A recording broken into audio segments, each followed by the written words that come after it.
In my case, when I was 11, I was brutally sexually assaulted by a priest. It was horrible, life-changing, and soul-crushing. There's nothing like this that you can imagine, because not only is it a horrible crime against humanity, but it's also one of God's priests, and that messes you up. Particularly as a kid, you can't put your head around, why would God allow this to happen? Why did one of his guys do this? I had to forgive that priest. It took years. I didn't actually deal with it till I was in college, where I actually started to forgive. But you know who I had more trouble forgiving? The bishop that moved him 17 times.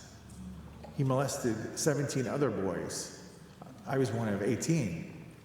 And so I was more angry at the bishop.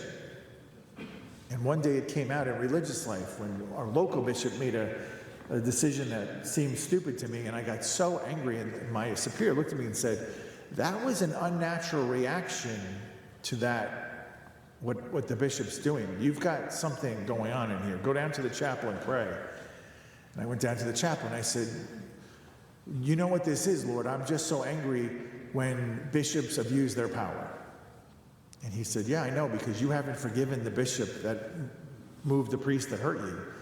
And I said, yeah, well, why would I? He's already dead. He said, you still need to forgive him. And so that was the day I started offering masses and rosaries and all these things, praying the prayer I just taught you. And you know what happened? One day, I woke up and it was over.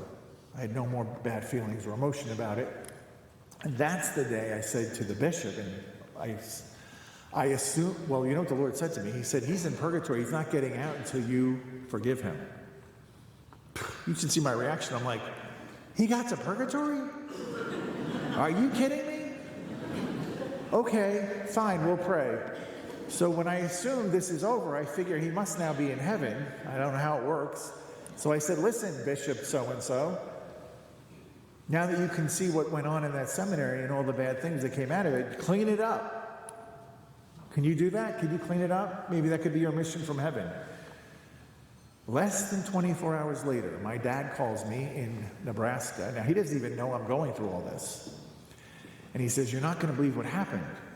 The rector of the seminary had a nervous breakdown and they removed him. Less than 24 hours. And then 3 months later, they appoint a new rector. He had no credentials after his name. He was an older priest that was ordained before you had to have doctorates and masters and all these other things they want you to have these days. And the people of the diocese were yelling at the bishop, how could you appoint somebody that has no initials after his name? And this is what the bishop said, we don't need more initials after people's names. We need a father. And he appointed a very holy priest as the rector of that seminary. Am I taking credit for this? No, I'm not. I'm just saying it had something to do with it. God was showing me something with how this works. We don't know how it all works, but I'm telling you, forgiveness is powerful. I mean, this is the biggest tool we have at our disposal. And the more that people keep moving away from God, the more opportunities we're going to have of forgiving, because the world is becoming more hostile. It just is. That's the way it is. So we'll have more chances to do that. Don't lose the opportunity to forgive. The other thing I want to talk about